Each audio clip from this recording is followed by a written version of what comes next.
ഓഫീസിലെ തൻ്റെ സ്മാർട്ട്നെസ് ഞാൻ ശ്രദ്ധിക്കാറുണ്ട്. സ്വർണ്ണം അല്ലേ? സ്വർണത്തിനൊക്കെ ഇപ്പൊ എന്നാ വിലയെന്നറിയോ? 1,00,000 കിടന്നില്ലേ? അറിയാലോ എല്ലാം. PSC നോക്കിക്കൂടായിരുന്നു?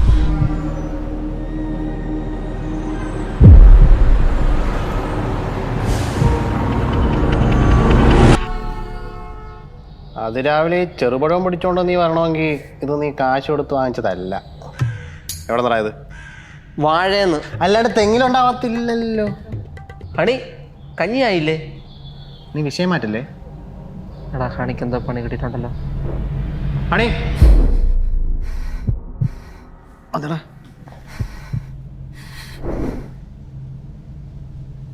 എന്താ പറ്റി?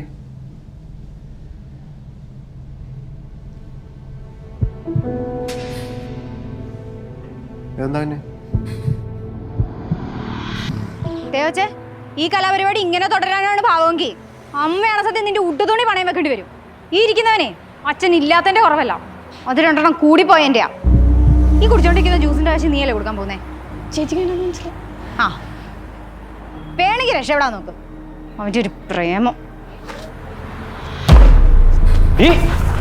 ജീവിതത്തിൽ ഒരിക്കൽ ഇറക്കിവിട്ടല്ലേ എന്നെ? പിന്നെ നീ എന്തിനാടി വീണ്ടും വലിഞ്ഞേറി വരുന്നു? ഉല്ലേ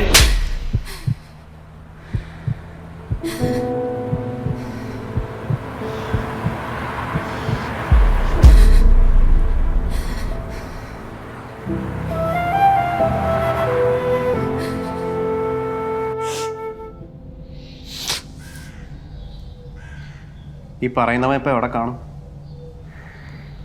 മിക്കവാറും എൻ്റെ വീട്ടിൽ വന്ന് പ്രശ്നം ഉണ്ടാക്കാൻ സാധ്യതയുണ്ട്. സാധാരണ അങ്ങനെ. ജെറിനെ, ഇടിക്കുന്ന ഇടിയിൽ അവൻ്റെ തല പെരിക്കണം. ശ്രമിക്കാം. ഇപ്പൊ സംഭവിക്കുന്നതൊക്കെ എൻ്റെ തെറ്റിൻ്റെയാ. ഇനി നിങ്ങളും കൂടെ പോയി അതിനകത്ത് പെടണ്ട. ഞങ്ങളെ നീ ഇപ്പോൾ ഞങ്ങളുടെ വീട്ടിലാണ്. ഞങ്ങളുടെ വീട്ടിൽ ഒരാളെ നടപടി കിടന്ന് തല്ലുകൊണ്ടാ ഞങ്ങളത് ചോദിക്കും. ഉറപ്പായിട്ടും നമുക്കൊരു പ്രേമ സ്റ്റൈൽ പിടിക്കാം. പോയിട്ട് വരാം.